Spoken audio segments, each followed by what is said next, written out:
Bismillahirrahmanirrahim. Alhamdulillahirabbil alamin. Wassalatu wassalamu ala rasulil amin. Nabiyyina Muhammad wa ala alihi wa sahbihi ajma'in. Amma ba'd. Pelajaran kita dalam kitab Al-Iman, rukun, hakikat dan pembatalannya. Kita telah belajar pada rukun iman yang kelima, beriman pada hari akhirat. Tentang ta'rif, pengertian nama-nama hari kiamat telah kita baca. Sambungan perbincangan kita pada kali ini iaitulah dalil beriman pada hari akhirat dan bantahan orang yang mengingkarinya. Jadi beriman hari akhirat ni, kita nak bantah pada orang yang tak mahu beriman, orang ingkar. Macam mana nak lawan dia? Al-Quran dan As-Sunnah. Sunnah itu maksudnya hadis lah tu. Termasuk juga akal yang waras. Maksudnya kalau orang boleh berfikir dengan waras, akal dia betul, diguna dengan baik, ada juga akal juga boleh menjadi memahami tentang hari akhirat. Membuktikan wajib beriman pada hari akhirat. Di dalam Al-Quranul Karim, acap kali Allah mengulangi pembicaraan mengenai hari akhirat. Menyebut dalil-dalilnya dan menolak bantahan atau kekeliruan orang yang mengingkarinya pada beberapa tempat dalam Al-Quran. Jadi kita nak belajar ini lagi. Begitu juga Allah menyebutkan kejadian-kejadian yang berlaku di hari akhirat dengan panjang lebar yang tidak pernah disebut dalam kitab-kitab yang diturunkan sebelumnya. Dalam Quran sebut. Setiap Rasul yang diutuskan masing-masing memberi perkhabaran gembira kepada kaum mereka, di samping menakutkan mereka dengan hari akhirat, serta menetapkan hukuman kufur kepada mereka yang mengingkarinya atau merasa ragu-ragu tentang adanya hari akhirat. Jadi kalau orang yang ragu tak percaya hari akhirat, orang ini kufur. Firman Allah Ta'ala, A'udzu billahi minasyaitonir rajim. Allahu la ilaha illahu la yajma'annakum ila yaumil qiyamati la raiba fihi. Maksudnya, Allah, tidak ada Tuhan selain Dia. Sesungguhnya Dia akan mengumpulkan kamu di hari kiamat yang tidak ada keraguan padanya. Maksudnya hari kiamat itu Allah Ta'ala akan kumpul balik kita. Bagaimana? Nah, senang je. Kita sendiri pun boleh buat balik benda yang kita. Zaman orang sekarang ini dipanggil zaman kelon. Orang lama-lama boleh hidupkan balik dengan cara kelon. Itulah mana zaman sains dan teknologi ini, zaman mendekatkan kita kepada keyakinan terhadap Allah Subhanahu Wa Taala. Surah An-Nisa ayat 87. Dan firman-Nya lagi, "Laisal birra an tuwallu wujuhakum qibala al-masyriq wal maghrib, walakinnal birra man amana billahi wal yawmil akhir." Maksudnya, bukanlah menghadapkan wajah kamu ke arah timur dan barat itu suatu kebaktian. Maknanya, adanya bukan syarat saja. Akan tetapi, sungguhnya kebaktian itu ialah beriman kepada Allah dan hari akhirat. Surah Baqarah ayat 177. Baik, macam kita nak faham pula, kita menghadap ke arah kiblat. Itu kesatuan. Kalau setiap orang ni ada ikut yang nak, agak-agak dalam satu kampung tu, berapa puluh tempat orang menghadap. Surah ni menghadapkan sebelah Alik Jatuh. Surah kampung sebelah menghadap sebelah Alik Ulu. Jadi tak ada penyelarasan. Ni dok semua orang semaya satu tempat, Kaabah. Kan cantik tu. Nampak kesatuan. Dan kita tu satu. Ada pun tempat lagi. Itu comel. Dan firman-Nya lagi, وَمَنْ يَكْفُرْ بِاللَّهِ وَمَلَائِكَتِهِ وَكُتُبِهِ وَرُسُلِهِ وَالْيَوْمِ الْآخِرِ فَقَدْ ضَلَّ ضَلَالًا بَعِيدًا. Sesiapa yang kafir pada Allah, malaikat-malaikatnya, kitab-kitabnya, rasul-rasulnya, dan hari akhirat. Anaknya di hari akhirat. Maka sungguhnya orang itu telah sesat sejauh-jauh. Sesat. Oh, Kelantan kata sesat barak habis. Tak jumpa logo dah dia ni. Bahkan tak pergi ke mana. Surah An-Nisa ayat 136. Betul tulis saya tu. Al-Quran menerangkan tentang Nabi Nuh alaihissalam. Ia berkata kepada kaumnya, Wallahu ambatakum minal ardi nabata, thumma yu'idukum fiha wa yukhrijukum ikhraja. Maksudnya, dan Allah menumbuhkan kamu daripada tanah, maka tumbuhlah kamu sebaik-baiknya. Kemudian dia mengembalikan kamu ke dalam tanah, keluar dari tanah, masuk dalam tanah, dan mengeluarkan kamu daripadanya hari kiamat dengan sebenar-benarnya. Surah Nuh ayat 17 dan 18. Mengenai Nabi Ibrahim alaihissalam, ia berkata kepada kaumnya, Walladhi atma'u an yaghfira li khati'ati yawmaddin. Maksudnya, dan yaitu Tuhan yang amat aku inginkan untuk mengampuni kesalahanku yaumaddin, pada hari akhirat. Surat Asy-Syu'ara ayat 82. Dan khitab Allah, maknanya percakapan Allah Ta'ala tuju kepada Nabi Allah Musa alaihissalam. Inna as-sa'ata atiyatun akadu ukhfiha litujza kullu nafsin bima tas'a. فلا يصدنك عنها من لا يؤمن بها واتبع هواه فتردى. Maksudnya, sungguhnya hari kiamat itu akan datang. Aku sengaja merahsiakan waktunya. Allah Ta'ala tak sebut tarikh bila. Tahu bila nak hari. Hari pun sudah tahu. Cuma tahu je, tak tahu dengan tarikh bila. Tapi kita kena bersedia. Setiap minggu dia ada kiamat. Ada tak ada? Ada lagi Jumaat tu. Tapi tarikh bila tak tahu. Dia kata, kenapa Allah tak bagi tahu? Kalau bagi tahu pun support juga orang tak beriman juga. Dia tak percaya. Kita yang beriman ni pun tahu, tapi buat-buat tak tahu. Tidak buat tak tahu. Sepatutnya malam Jumaat ni bersedialah kita ni. Dengan taubatnya, dengan siap istighfar banyak-banyak, selawat banyak-banyak, sebab mungkin kiamat berlaku esok. Tapi buat tak tahu. Kalau orang bagi lesen, boleh bergalak malam Jumaat, boleh pesta, lopak lagi. Kau tak lopak? Lompak. Dia tengok negeri-negeri yang tidak ada kawalan dalam bak ni, mafiat. Oh, Masya Allah, tabarakallah. Menggerungkan kita, menakutkan kita. Jadi, aku sengaja merahsiakan waktunya agar supaya tiap-tiap diri itu dibalas dengan apa yang ia usahakan. Maka sekali-kali jangan kamu dipalingkan daripada memperingatinya oleh orang yang tidak beriman kepadanya. Jadi orang tak beriman tak ada masalah. Dan orang yang mengikuti hawa nafsunya, ia menyebabkan kamu menjadi binasa. Surah Taha ayat 15-16. Allah Subhanahu wa taala memerintahkan Nabi-Nya Muhammad sallallahu alaihi wasallam bersumpah dengan Allah mengenai hari akhirat pada beberapa tempat dalam Al-Quran. Seperti dalam ayat زعم الذين كفروا أن لن يبعثوا قل بلى وربي لتبعثن. Orang-orang kafir mengatakan bahawa mereka sekali-kali tidak akan dibangkitkan. Dia tak mengaku, tak percaya. Katakanlah pada mereka, tidak demikian.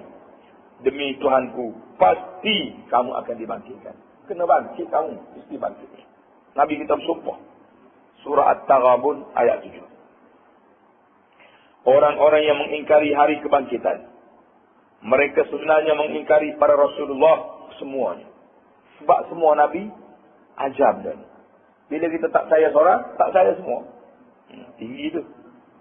Sedang para Rasulullah itu terbukti bahawa mereka adalah Rasul berdasarkan benar oleh dalil akli dan hissi. Hissi itu mana paca indera kita. Kita kenal. Mendustakan berita yang disampaikan oleh para Rasul berarti mendustakan akal fikiran. Ia mengaku kebenaran mereka dan pengingkaran itu semata-mata degil. Degil, tak tahu apa. Orang yang mengingkari hari kebangkitan, sebenarnya mereka tidak mempunyai dalil. Tak ada dalil dia. Mana dalil? Kerana hari kebangkitan merupakan perkara gaib yang tidak diketahui kecuali Allah sahaja. Siapa dia tahu. Dan kaedah tetap tidak mengenai. Dan kaedah tetap mengenai perkara-perkara gaib ialah Ini kaedah dia. Tidak ada jalan untuk meyakininya atau mengingkarinya kecuali melalui perkhabaran Allah Ta'ala. Tak boleh kita nak reka sendiri, tak boleh. Orang kata 2012 kiamat. Tak. 2012 ni permulaan kehidupan baru bagi orang yang nak insaf. Para rasul yang punya hujah-hujah qat'i menerangkan bahawa mereka menerima wahyu itu daripada Allah. Mereka adalah orang yang benar dalam menyampaikan sesuatu perkara gaib. Hal ini adalah orang yang benar dalam menyampaikan suatu perkara gaib. Hal ini tidak boleh berlaku pada orang lain, melainkan bagi rasul-rasul sahaja. Mereka juga dibantu dengan mukjizat-mukjizat dan diperlihatkan kepada mereka sebahagian daripada perkara gaib, dan para rasul telah bersepakat mengisbatkan akan berlakunya hari akhirat. Tetapi orang yang mengingkari hari kebangkitan telah menimbulkan beberapa kekeliruan tentang hari akhirat ini, berdasarkan pandangan mereka yang merasai tidak mudah untuk hidup semula setelah mati dan berubah menjadi tulang dan tanah. Lalu mereka berkata sebagaimana Allah menceritakan dalam firman-Nya, "Aidza mitna wa kunna turaba, dzalika raj'un ba'id." Maka berkatalah orang-orang kafir, apakah kami setelah mati dan setelah menjadi tanah kami akan kembali lagi? Itu adalah pengembalian yang tidak mungkin. Jadi orang kafir kata tak mungkin. Lepas jadi hancur tu lah nak jadi balik semula. No, tak ada jalan. Orang kafir kata Qaf ayat 3. Dan firman-Nya, "Wa qalu ma hiya illa hayatuna ad-dunya namutu wa nahya wa ma yuhlikuna illa ad-dahr wa ma lahum bidzalika min 'ilm innahum illa yadhunnun." Dan mereka, yakni orang-orang yang menjadikan hawa nafsunya sebagai Tuhannya, berkata, kehidupan ini tidak lain hanyalah kehidupan dunia sahaja. Kita mati dan kita hidup. Dan tidak ada yang binasakan kita selain daripada masa. Dan mereka tidak mempunyai pengetahuan tentang itu. Mereka hanyalah menduga-duga sahaja. Mana agak-agak je. Sangkaan sahaja. Dia tahu apa. Yazunnun. Suratul Jathiyah ayat 24. Semua kekeliruan yang mereka timbulkan itu tidaklah bernilai dan diperhitungkan. Tak ada. Kerana Allah telah menolak hujah kekeliruan itu serta menjelaskan kelemahan hujah terhadap kekeliruan itu pada beberapa tempat dalam Al-Quran. Dan menerangkan bahawa beriman kepada kebangkitan adalah kepercayaan yang tidak menyalahi oleh akal. Bahkan meyakininya dan tidak pula menyalahi tabiat, malah mempunyai contoh dalam kehidupan manusia. Dan ada tanda-tanda pada makhluk ciptaan Allah. Di antara contoh dan tanda yang Allah sebutkan ialah, yang pertama, firman Allah Ta'ala, "Wa qalu a idza kunna 'idhaman wa rufatan a inna lamab'uthuna khalqan jadida. Qul kunu hijaratan aw hadida aw khalqan mimma yakburu fi sudurikum fasayaquluna man yu'iduna. قل الذي فطركم أول مرة فسينغضون إليك رؤوسهم ويقولون متاه قل عسى أن يكون قريبا يوم يدعوكم فتستجيبون بحمده وتظنون إن لبثتم إلا قليلا." Maksudnya, dan orang-orang kafir berkata, apakah bila kami telah menjadi tulang tembulan dan benda-benda yang hancur, apa benarkah kami akan dibangkitkan sebagai makhluk baru? Katakanlah kepada mereka, jadikanlah kamu batu atau besi atau satu makhluk daripada makhluk yang tidak mungkin hidup menurut fikiran kamu. Mereka akan bertanya, siapa yang akan menghidupkan kami kembali? Katakanlah, yaitu Allah yang telah menjadikan kamu pada kali yang pertama. Lalu mereka akan menggiling-giling kepala mereka kepadamu dan berkata, bilakah akan terjadi? Ini dialog tu saya beritahu awal-awal lagi. Katakanlah kepada mereka, mudah-mudahan waktu bangkit itu dekat. Asa an yakuna qariba. Suratul Isra ayat 49 dan 52. Cubalah renung hujah dan kekeliruan yang dibawa oleh orang yang mengingkari hari akhirat. Hujah mereka di setiap zaman adalah sama dan tidak lebih daripada kekeliruan yang disebut itu. Kerana mereka merasai berat bagi Allah mengembalikan tujuh benda manusia yang telah berubah menjadi tulang temurun yang reput kepada satu-satu kejadian baru yang hidup dan punya perasaan. Mereka merasai tidak mungkin berlakunya hal ini kerana mereka tidak mengetahui bila akan berlaku hal demikian. Jadi dia mikir ngotak dia ngakak, dia lagu dia jadinya. Syubhah dan kekeliruan yang berlaku itu adalah berpunca daripada yang pertama, kejahilan mereka tentang tabiat hidup dan mati. Dia ingat hidup dengan mati dalam kepala dia fikir. Yang kedua, kejahilan mereka tentang hukum hikmah, kekuasaan Allah dalam menciptakan makhluk yang dahulu tidak ada, kemudian baru ada. Dia jahil benda tu. Jika mak dia mari macam tu je. Yang ketiga, keyakinan mereka kepada kudrat Allah. Tetapi sebenarnya kalau merenung lebih mendalam adalah cukup bagi mereka untuk menyedari tentang kekuasaan Allah yang menciptakan mereka. Di mana dahulu mereka tidak ada, supaya mereka meyakini kebenaran hari kebangkitan manusia, hisab amalan, nikmat dan siksa. Kerana permasalahan adalah mudah dan jawapannya adalah mudah juga, iaitu manusia dahulunya tidak ada, kemudian ada. Mendapati dirinya ada, kemudian ia mendapati dirinya ada. Oleh yang demikian, mestilah ada zat yang menciptakan daripada tidak ada kepada ada, kemudian diberinya pula berubah daripada suatu keadaan kepada keadaan yang lain dengan sebab mati. Maka mestilah ada zat yang berkuasa mengubahkan hal ini. Dan zat itu tidak lain kecuali Allah yang mula menciptakannya. Kalau bukan Allah yang menciptakan, tentu sekali tiap-tiap orang berkuasa menahan dirinya daripada mati. Apa dia nak mati? Raja-raja pemimpin yang boleh beli, doktor boleh beli, semua pakar-pakar ni, mari jaga dia, jangan mati. Nak mati ya? Kita tak ada duit ni, matilah kita. Tapi orang besar-besar boleh mati? Tak boleh mati. Sepatutnya mati juga. Itu. Apabila Allah yang menciptakan makhluk ini, menghidup dan mematinya, telah menegaskan bahawa dia akan menghidupkan manusia semula sekali lagi, maka mengingkarinya adalah disebabkan oleh degil dan takbur. Duduk situ sebenarnya, kerah kepala. Firman Allah Ta'ala, Qulillahu yuhyikum thumma yumitukum thumma yajma'ukum ila yaumil qiyamati la raiba fi walakin aktsaran nasi la ya'lamun. Katakanlah wahai Muhammad, Allah lah yang menghidupkan kamu kemudian mematikan kamu. Setelah itu ia menghimpunkan kamu pada hari kiamat yang tidak ada keraguan padanya. Akan tetapi kebanyakan manusia tidak mengetahui.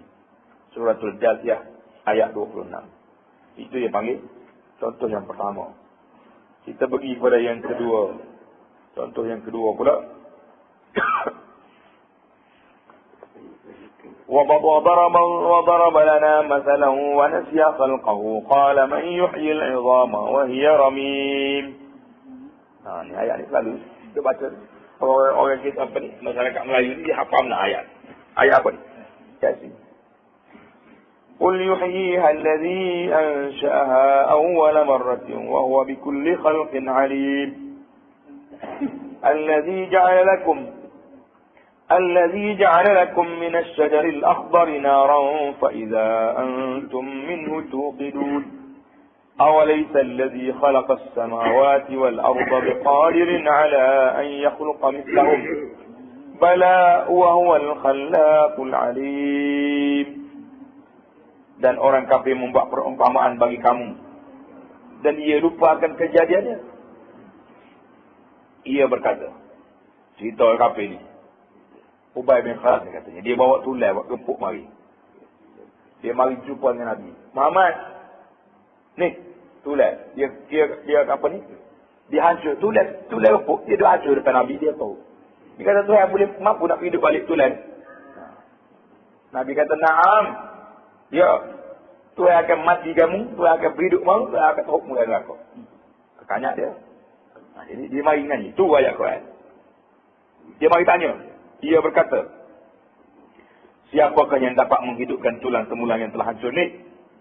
Mari nak perli.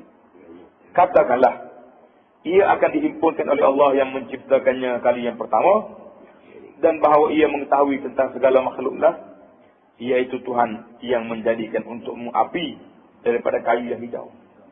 Maka tiba-tiba kamu menyalakan api daripada kayu itu.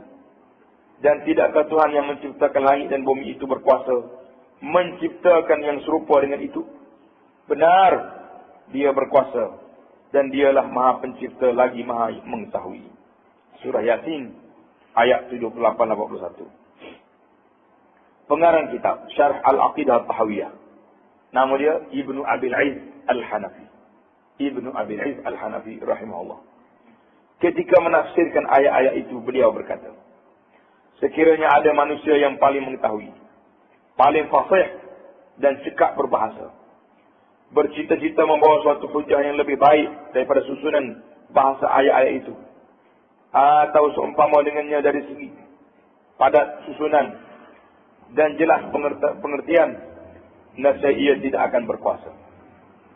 Kerana Allah telah memulakan hujah dalam ayat tadi dengan pertanyaan yang dibawa oleh orang yang mengingkarinya, dan pertanyaan itu memerlukan jawaban.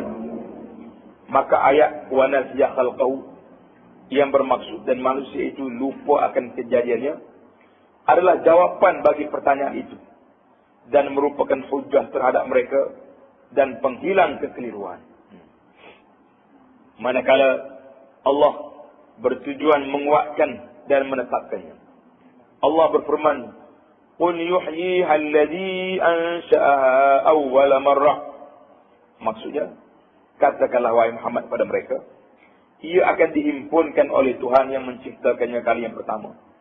Kerana tiap orang yang berakal meyakini dengan jazam, mana jazamnya yakin betul, putus tidak ragu, bahawa zat yang berkuasa menghidupkan kali yang pertama, berkuasa pula menghidupkan semula kali yang kedua.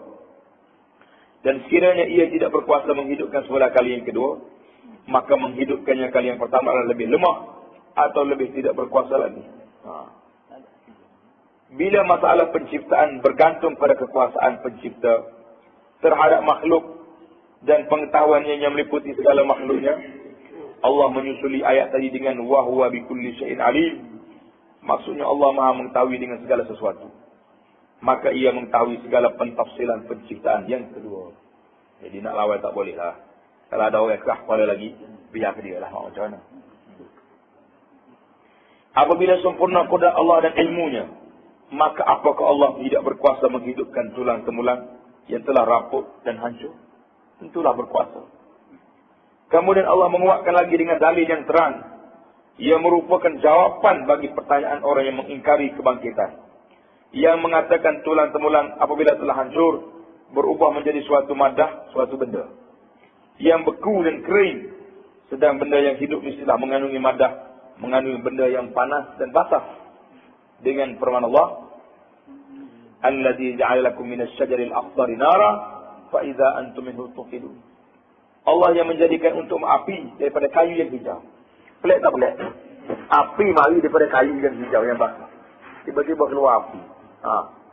Maka tiba-tiba kamu nyalakan api daripada kayu itu. Allah menjelaskan bahawa dialah yang mengeluarkan api atau unsur yang paling panas dan kering daripada kayu yang hijau yang penuh dengan unsur beku dan basah. Maka Tuhan yang dapat mengeluarkan daripada suatu perkara akan suatu unsur lain yang menyalahinya, dialah juga yang menundukkan semua madah, semua benda. Madah ke mana benda? Dan unsur-unsur makhluk.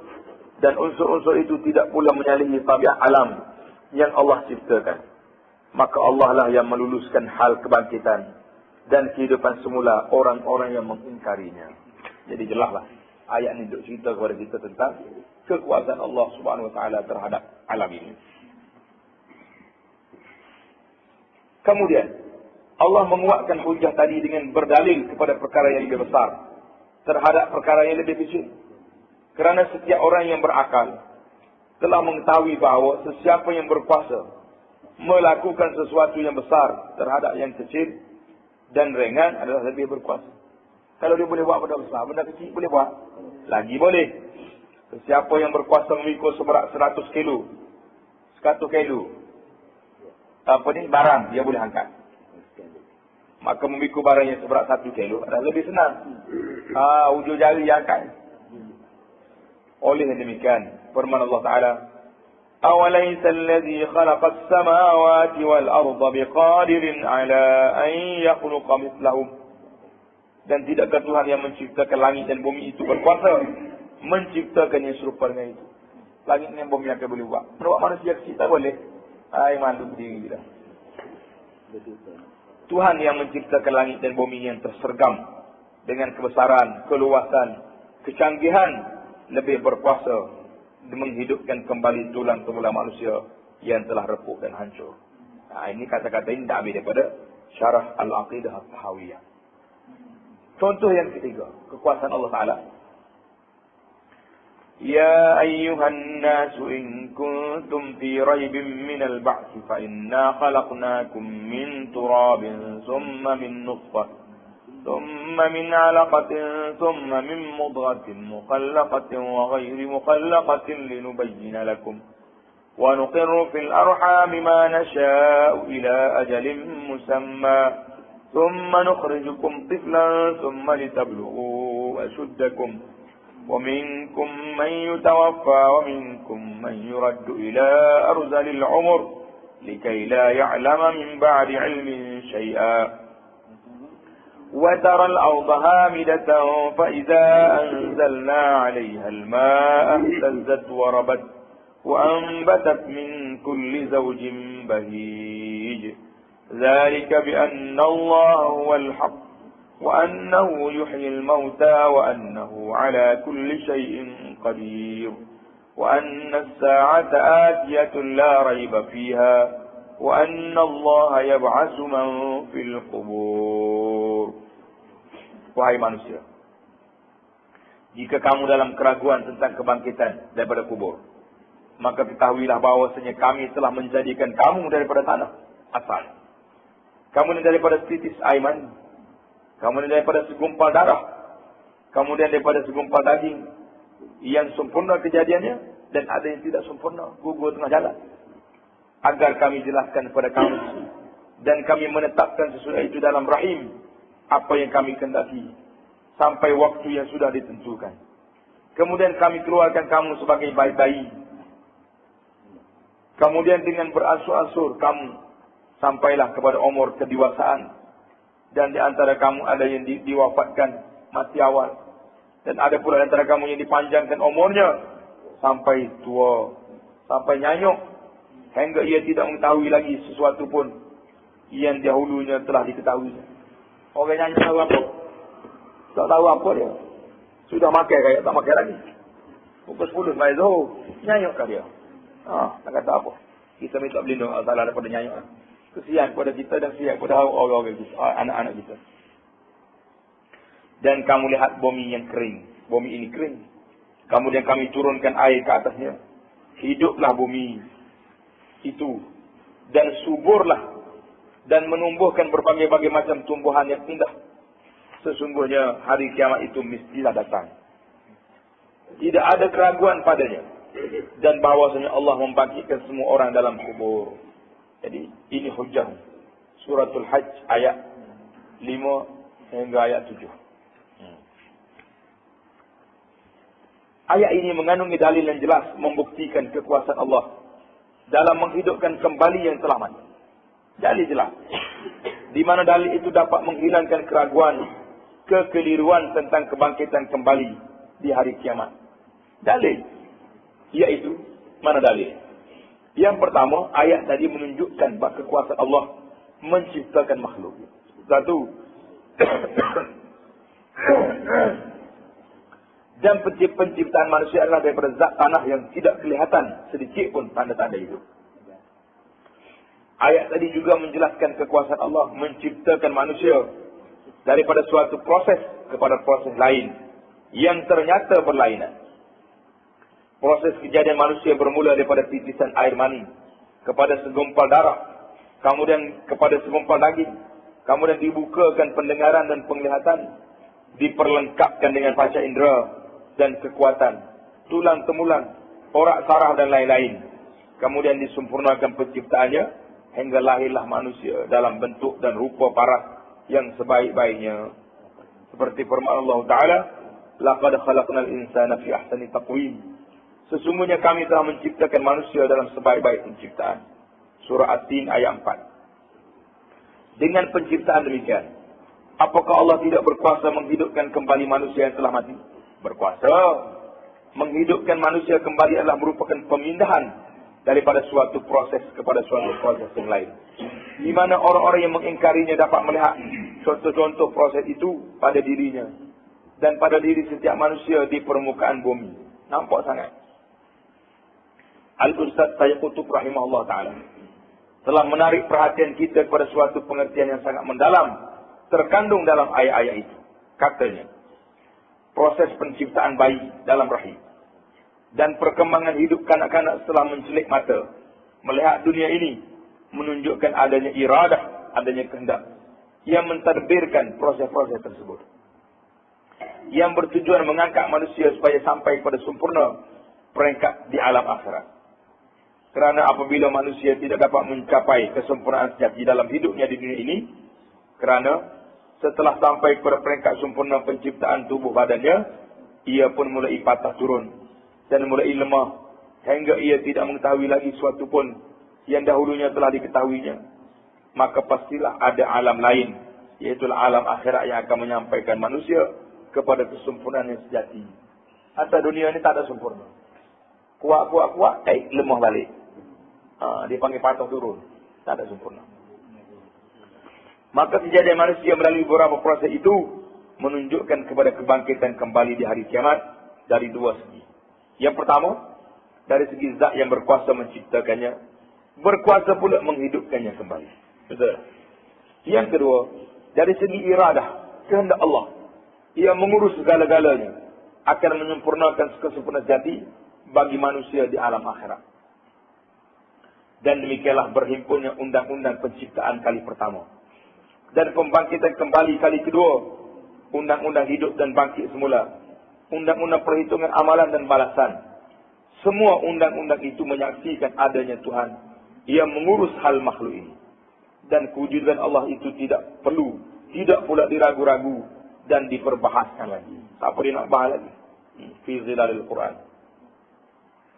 Kita menyebut hal penciptaan proses manusia dan perubahan dalam hidupnya mengandungi satu pengertian, yaitu menarik perhatian orang-orang yang mengingkari kebangkitan manusia di akhirat dan orang yang degil dan tidak mahu mengakui bahawa kekuasaan Allah berlaku pada diri mereka. Malah bermula pada tiap-tiap insan.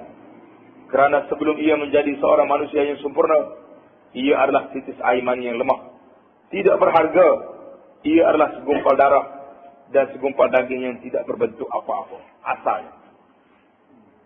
Perubahan itu dalam semua prosesnya adalah lemah, lebih menyerupai dengan manusia yang dalam keadaan mati. Di samping itu Allah menjadikan hidup berupa paras serta membekalkan padanya sebab-sebab yang membolehkan mereka hidup hingga akhirnya jadilah ia seorang manusia yang sempurna, pandai memikir, berbahasa, berbantah dan mempunyai perasaan. Penciptaan Tuhan yang demikian lebih menyerupai dengan cara menghidupkan manusia yang telah mati, yang manusia mengingkarinya. Oleh demikian, firman Allah Ta'ala, Alam yakun nutfatan min maniyyin yumna, thumma kana 'alaqatan fakhalaqa fasawwa, faja'ala minhu az-zawjayn adh-dhakara wal-untha. Alaysa dhalika biqadirin 'ala an yuhyiyal mauta. Bukankah manusia dahulu setitis mani yang ditumpahkan ke dalam rahim? Kemudian mani itu menjadi segumpal darah. Lalu Allah menciptakannya dan menyempurnakannya. Lalu Allah menjadikannya daripadanya sepasang lelaki dan perempuan. Bukankah Allah yang berbuat demikian berkuasa pula menghidupkan orang-orang yang mati? Bala, jawabnya betul. Suratul Qiyamah ayat 32, 37 dan hingga 40. Yang ketiga, ayat-ayat tadi menunjukkan adanya kebangkitan manusia dan meyakinkan kekuasaan menghidupkan yang telah mati. Yaitu bumi yang kita lihat kering kontak. Tidak ada tanda-tanda hidup. Tidak ada tanaman yang tumbuh. Lalu Allah menurunkan air hujan. Maka lahirlah tanda-tanda hidup dan tumbuhlah berbagai-bagai tumbuhan yang berlainan warna, berlainan bentuk, buah, rasa dan faedahnya. Pengertian ini samalah dengan firman Allah Ta'ala, Innal ladzi ahyaha la muhyil mauta innahu ala kulli syai'in qadir. Sesungguhnya Tuhan yang menghidupkan bumi yang kering itu tentu dapat menghidupkan manusia yang mati. Sesungguhnya Dia Maha Kuasa atas segala sesuatu. Surah Fussilat ayat 39. Baginda Rasulullah sallallahu alaihi wasallam pernah ditanya, bagaimana Allah dapat menghidupkan manusia yang telah mati? Dan apakah tanda-tanda penghidupan semula di alam dunia ini? Orang tanya Nabi. Maka Nabi jawab apa? Baginda bertanya balik pada orang itu, apakah engkau pernah melalui suatu wadi yang kering dan mati? Wadi itu lembah, tak ada air. Orang jawab, ya pernah. Baginda bertanya lagi, kemudian selepas itu tidakkah engkau melihat wadi itu juga subur dan hidup? Bila hari musim sejuk, musim hujan? Nah, ia menjawab, ya pernah melihat ia subur. Baginda bertanya, demikianlah Allah menghidupkan yang mati. Itulah tanda-tandanya di alam dunia ini. Tanda itu hadis yang kita baca ni, cerita Nabi tanya suila Rasulullah tu. Hadis ini diriwayatkan oleh Imam Ahmad dan Abu Daud. Tanda dalam kitab ini kita dulu. Hadis ini riwayat Imam Ahmad dan Abu Daud dan Ibnu Majah. Rawahu Ahmad wa Abu Daud. Dia kita mengaji hadis ini penting riwayat-riwayat ini. Sebab orang boleh cari di mana sumber dia. Jadi kalau penterjemah kita ni tak riwayat di sini, maka sedikit kelemahan lah. Sebab dalam kita asal ada hadis riwayat siapa-siapa. Jadi kenapa ditinggalkan? Dari sudut ilmiah, akademiknya sangat penting. Adanya tanda-tanda riwayat. Orang boleh pasti ini hadis atau tidak hadis. Nah. Yang keempat, firman Allah Ta'ala, Afa hasibtum annama khalaqnakum abasa wa annakum ilaina la turja'un. Apakah kamu menyangka bahawa sesungguhnya kami menciptakan kamu secara sia-sia dan bahawa kamu tidak akan kembali kepada kami? Itu sangkaan kamu saja. Surah Al-Mu'minun ayat 115 dan firman Allah Ta'ala, ayahsabul insanu an yutraka suda. Apakah manusia menyangka bahawa ia akan dibiarkan begitu saja tanpa dipertanggungjawabkan? Suratul Qiyamah ayat 36. Dua ayat di atas dan ayat-ayat lain yang seumpamanya meyakinkan bahawa beriman dengan kebangkitan di akhirat, hisapan amalan dan balasan adalah di antara tuntutan mentauhidkan Allah pada sifat-sifatnya yang sempurna dan nama-nama yang mulia. Beriman dengan demikian adalah ukuran kepada rukun iman yang pertama, iaitulah beriman kepada Allah. Sesiapa yang mengingkarinya berarti ia tidak beriman kepada Allah. Ini keputusannya, tak percaya, tak beriman. Kerana sikap yang demikian, yang pertama, berarti mengingkari hikmah dan kekuasaan Allah menciptakan makhluk ini. Mengingkari keadilan Allah terhadap makhluklah. Dan membekukan sifat-sifat Allah. Allah itu jadi Tuhan lemah, tak kuasa. Yang kedua, berarti manusia menghina dirinya sendiri kerana ia beriktikad bahawa ia dijadikan dengan sia-sia, tanpa tujuan yang mulia. Hidupan di bumi ini terbatas pada umurnya yang pendek dan dalam kehidupan yang penuh dengan kegelisahan, kerisauan, kesusahan dan kezaliman. Ia dibiarkan hidup di dunia ini dengan sia-sia. Orang yang menzalimi tidak dibalas dengan sebab kezalimannya. Orang yang berbuat baik tidak dibalas baik dengan sebab keyakinannya. Dan orang yang berbuat jahat juga tidak dibalas dengan kejahatan. Jadi biar gitu ya. Sedaplah dalam dunia ni. Tak payah kerja, tak payah cari makan. Pergi merampok, boleh betis. Tak payah apa. Sudah merampok, kenyang, tak ada balas siapa. Polis pun tak tahu apa. Habis cerita. Berdasarkan demikian, maka beriman kepada kebangkitan manusia semula di hari akhirat menjadikannya apa dia? Itulah yang sesuai dengan keadaan dan kebijaksanaan Allah. Jadi Tuhan adil. Mau buat jahat, mau tengoklah nanti apa dia balasan. Itulah yang diamani oleh akal manusia. Itulah yang disenangi oleh fitrah yang sejahtera. Jadi kalau tidak kita terumak ambing, tak tahu nak pergi ke mana. Siapa dia kuat, dia berkuasa. Siapa lemah, dia hina. Jadi tidak. Bila ada undang-undang Allah Ta'ala, ada hari akhirat, dia lemah dengan yang kuat, sama. Lemah atas dunia, tapi akhirat, di bawah kuasa Allah, sama. Aku lemah tak apa. Mengapa aku? Allah Ta'ala akan balas balik. Ini cantiknya kita belajar kitab. Yang hanya cerita kepada kita dalil kekuasaan ini, melalui ayat Quran. Tak payah cerita banyak. Tak payah hurai banyak. Kita boleh faham sendiri. Al-Quran ini mudah Allah Ta'ala turun kepada kita. Dia tak turun Quran ini untuk kita tak faham. Tak ada. Al-Quran diturunkan untuk kita faham dan kita amalkan. Cuma mari orang putih dia bezakan Quran ini di antara bacaan dengan amalan. Bacaan digalakkan dengan musabakahnya. Amalan jangan. Aku buat mari dah orang undang-undang pada kami. Jangan ikut. Itulah masalah kita. InsyaAllah kita akan sambung perbincangan kita seterusnya di dalam bab pentafsiran, mana huraian kita terperinci beriman pada hari akhirat itu apa benda. InsyaAllah kita akan sambung nanti.